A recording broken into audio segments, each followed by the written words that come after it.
I'm Holly, that's Ray, and this is our home, Sabado. Subscribe to tag along on the adventure. Well, Sabado is out of the water. We're getting ready to go check into our hotel right now, but this morning we brought the boat through the Simpson Bay Bridge and out into the lagoon to be hauled out for just a few more upgrades before we head to the Pacific. I always feel a bit nostalgic for our life on the water when we get uprooted like this. And one of my favorite things is dropping anchor near a boat that maybe you've seen before, maybe not. You don't know the people who live aboard, so you invite them over for cocktails or something and you just chat. It's always really interesting to hear how people got into cruising and what their experience has been like so far. So in an attempt to capture that for you guys, I've been collecting interview clips. Over the past few months of people that we've hung out with answering the same 3 questions about cruising. So kick back, grab your beverage of choice, get comfortable, and let's listen to some good stories. My name is Slicko Jelly. Nico Kelly. How long have I been doing this? Well, we've done sabbatical cruises on and off since 2000 and 2001, 2000. Most recently on a Leopard 46 called Clarity, and we're in search of our next ride. What was your life like before cruising? I was a TV weatherman, TV meteorologist. So my life was interesting, but I guess repetitive, and in the end, too boring for my style. I'd get up in the middle of the night, go pretend to be awake and happy for a few hours, and then crash out at about lunchtime and dream about sailboats. What has been your most memorable moment since you started cruising, and that can be good or bad? Most memorable, like wild, awesome, great memory would be a calm night with starry skies and no moon, and jellyfish sparkling, like bioluminescent jellyfish as far as you could see, sparkling from below with the stars twinkling from above, and I felt like I was in a dream. Where was that? That was Gulf Stream, I think outside the Gulf Stream somewhere. And then the most memorable awful time was in a storm off of Cape Lazaro on the Baja Peninsula, western Mexico. And that was crossing a seamount bank with huge swells and big winds, and we had waves above the second spreaders. So we estimate 30 to 35 foot breaking seas. Yeah, that was memorable. What is one piece of advice that you would give someone who's considering or just beginning this lifestyle? Slow down. Slow down. We like to say the adventure begins when you decide, and we have been searching for a boat for over a year, and it'd be very easy to say that we're waiting for the adventure to begin, and that's not the case. It's been an adventure the entire time. So take your time and enjoy the ride. Just slow down. Soak it in. I love that. Okay, my name is Megan O'Kelly, and I am without a boat at the moment, but closing in on one hopefully next week. Last boat was a Leopard 46 Clarity, and we cruised her for 5.5 years in the Caribbean and the East Coast. But we started cruising about 20 years ago, and we've had 5 boats. The other 4 were monohulls. So 3 were monohulls. We're going on our 5th boat. What was your life like before cruising? Okay, my life before cruising was a special kind of hell, I would say. I was working for one of the largest corporations in the world and managing like 15 recruiters and working 60 to 70 hours a week, Monday through Sunday. So it was an on-call, high stress, pretty meaningless situation, corporate BS, I would say. Yeah. So, yeah, I was inside, tied to a computer. What has been your most memorable moment since you started cruising? And that can be good or bad. Okay, I'm gonna go with the good for this because Nick covered the bad. it would be swimming off the boat for a couple of hours with a very friendly dolphin who just wanted to play. Oh. And it was the best experience, most memorable. Where was that? That was off of Georgetown in the Exumas. What is one piece of advice that you would give to someone who is considering or just beginning this lifestyle? That is a hard one, but I have one that just came to the top of my mind was be sure you and your partner are a well-oiled team before you get on board.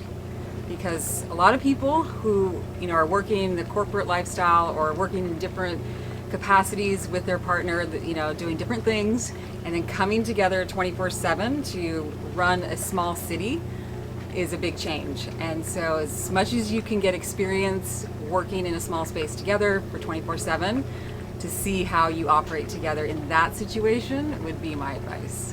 That's very good advice. My name is Sarit Batner. This is my husband, Tibor Bodnetsky. Hello. We have a Saba 50 made by Fountaine Pajot. And we got it in March of 2018, and we have been cruising in some fashion or another since that time. What was your life like before cruising? Worse. Seems to be a common answer. Yeah, so I would say we had a vision of how we were going to meld our current lives, which still included full-time work, with spending as much time as possible on our boat. So we bought a boat, and then we sailed it back to Toronto, which is home for us.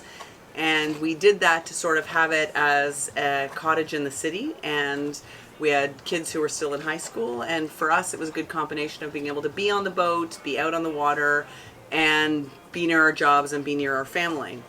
Then COVID hit, and having a boat was a tremendous advantage. It gave us a very nearby place to go. We could work from it. It gave us more family space. It gave us outdoor space. It's a good place to be together apart. So we were able to use the boat tons in the 2018, 19, 20, 21, 22 seasons, especially through those COVID times. In that time period, also Starlink satellite came to be. It was a game changer for us, especially with working and spending loads of time on the boat. We would frequently go anchor off of Toronto Island, which is a nice little island in Toronto. It was super close to our marina, and we would stay there often for days and just be on the boat and paddle to the shore, go for walks and whatnot. So that was great.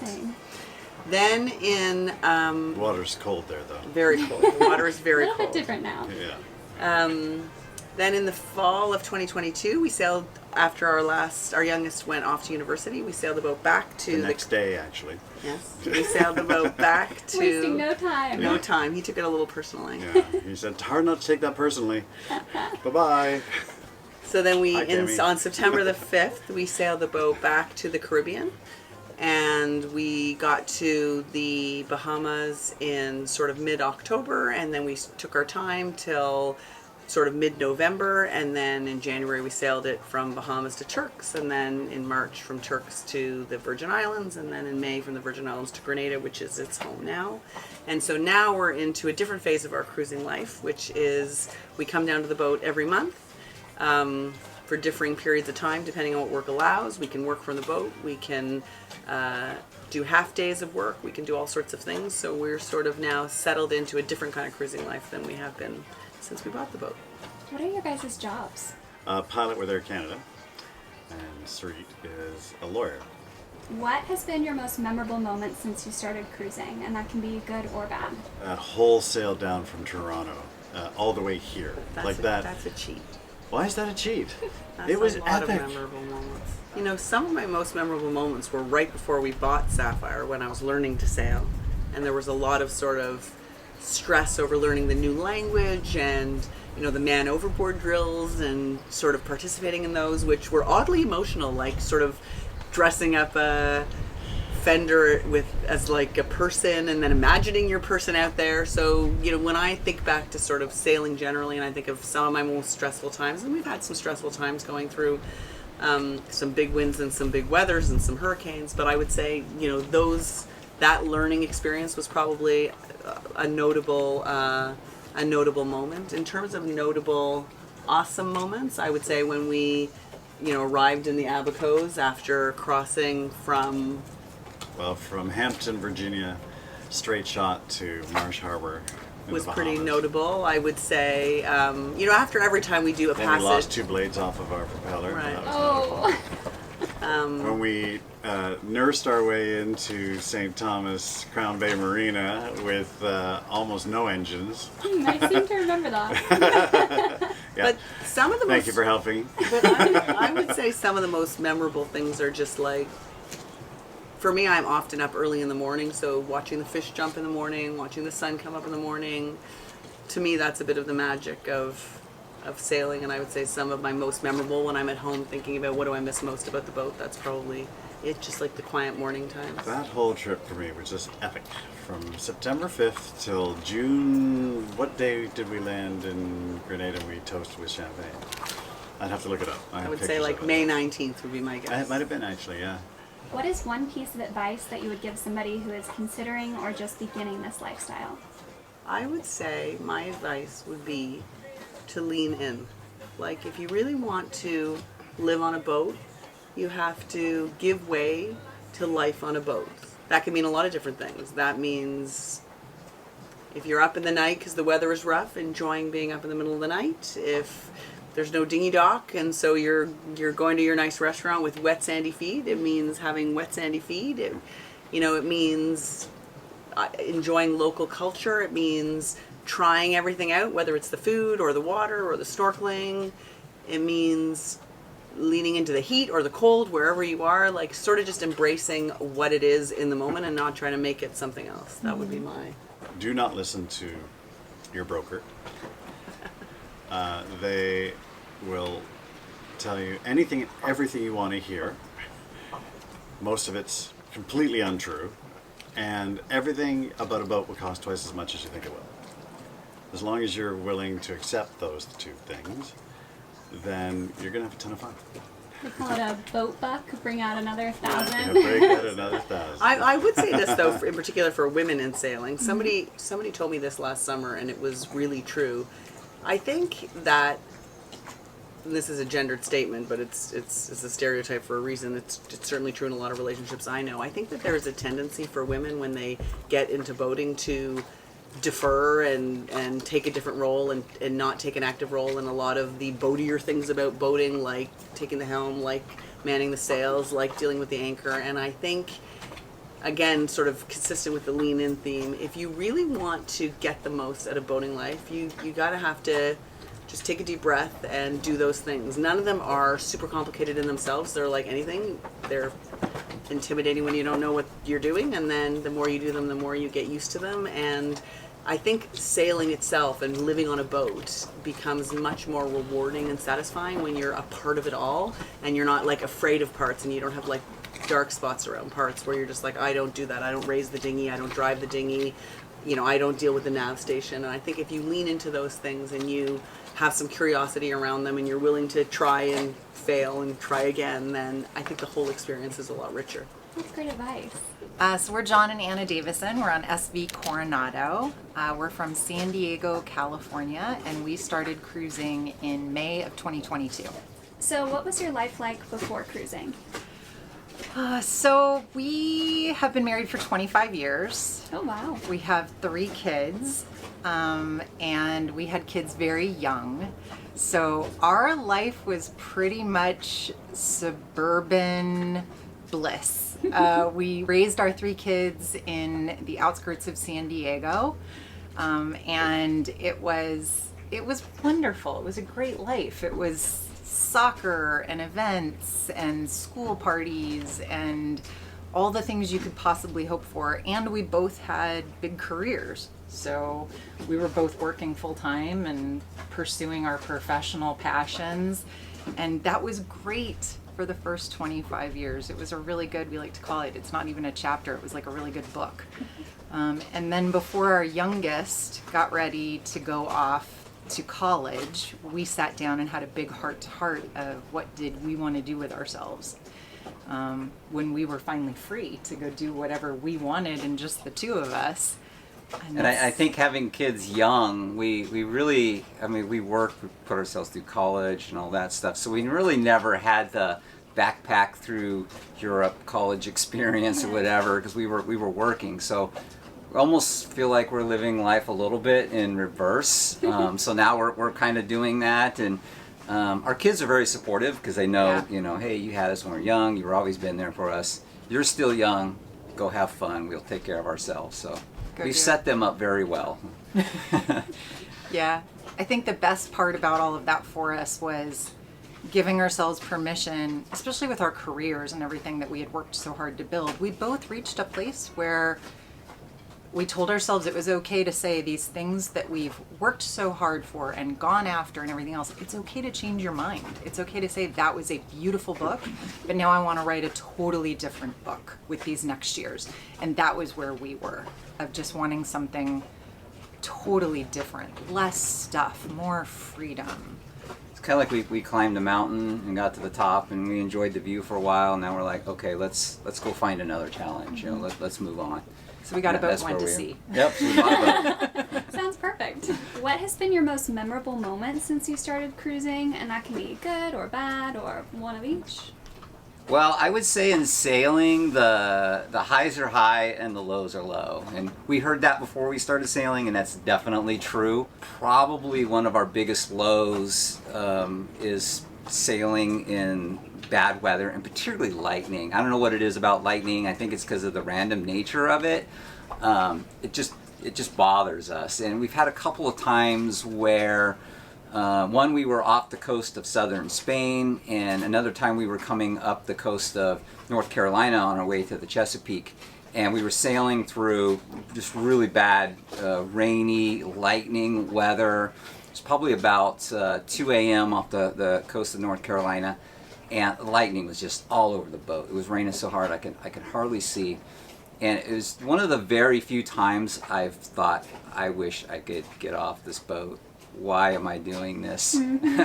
Anna's asleep and I'm up there in the dark going, I chose this lifestyle.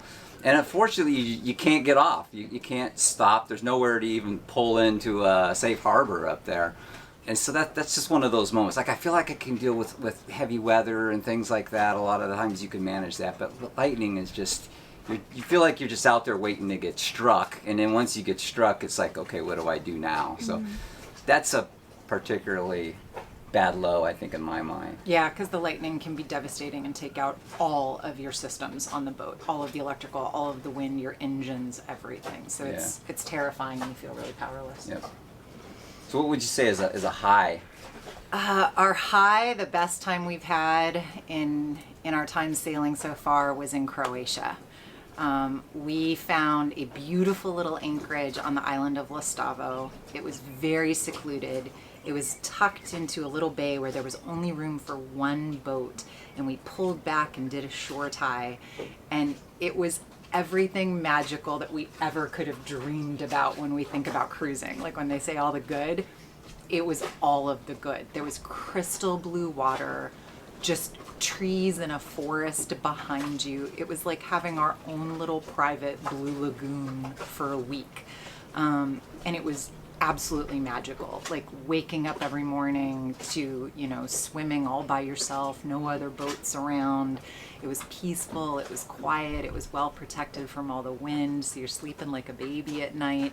And the stars were just incredible. I guess it turns out Lastovo is one of, in Europe, the best stargazing locations because they have such little light in the area and light noise. And so that one is I don't know, it's going to be really hard for that one to be beat. I hope someday someplace does, but as of right now, that is my favorite anchorage of all time. Sounds amazing. Yeah. What is one piece of advice that you would give someone who is considering or just beginning this lifestyle? I think one of the things that I wasn't prepared for when we first left was how isolated I would feel the first year. I had such a wonderful group of friends and coworkers back home that were part of my daily life and my support system, and I'm very much an extrovert, so I love having my people around. And when we went sailing in the beginning for that first year, I didn't have that. And I was still talking, of course, to all my friends back home, but they really didn't understand the challenges that we were going into. They couldn't. There's just no way of knowing. For our friends and family back home, in many ways, it looks like we're just on a permanent vacation. And after I finally started meeting other sailors, especially other women sailors, and making some friends of people that were living our lifestyle, my life got a lot better because I suddenly had people, even if we met in an anchorage and then went our separate ways. I have several friends like this that I still text on a regular basis. And those are my people that I can reach out to when we've got the bad storm or a really rolly anchorage and I'm just done and want to get off the boat. Having people to reach out to that understand what I'm dealing with on a day-to-day basis, the good and the bad, was something I didn't even realize I was missing until suddenly I had it. And now I'm investing a lot of energy into building up that network of people that I have in my life that understand what we're doing and are also doing it, because it is very different. It's very different than what you're used to back home, and you need people that understand that. So build that network. Yeah, I would say even for me, the same network is more, I call it technical in nature. I mean, I've got a group of guys that we're always messaging at each other like, hey, I'm thinking about wiring this thing up this way. Does this make sense? Or how did you rig this or that? And we're always bouncing ideas off of each other because, you know, you're out here alone and there's really, you know, no other resource than to ping these guys in our network and see, you know, what are they doing? And we're always helping each other solve problems and stuff, even if it's all virtual because we're all over the world. I would say a good thing to do for somebody that wants to get into this lifestyle that was invaluable for us was to get offshore long distance sailing experience. And I think that's, you know, chartering is fine, day sailing is fine. The more you can do of that, the better. But if you can get experience like overnight, multiple days sailing offshore, that's invaluable. And we were lucky enough, we had a friend who did a lot of sailing. We sailed from San Diego to Cabo San Lucas on her boat. We sailed up the coast of California numerous times on her boat. And having that experience was huge, because then when we got our own boat and we did our first, you know, 3-day night passage, it wasn't foreign to us. You know, it was different because we're on our own boat now, but you know, we knew how to use radar at night. We were comfortable sailing at night. And I come across a lot of couples that they want to do this lifestyle and they've chartered, but then they get out here and they have to do, you know, 48, 72 hours and sail at night, and they realize, whoa, this is a lot different. And I always say it like sailing at night. There's probably 90% of the population that would be terrified being out on the open ocean without sight of land, no moon.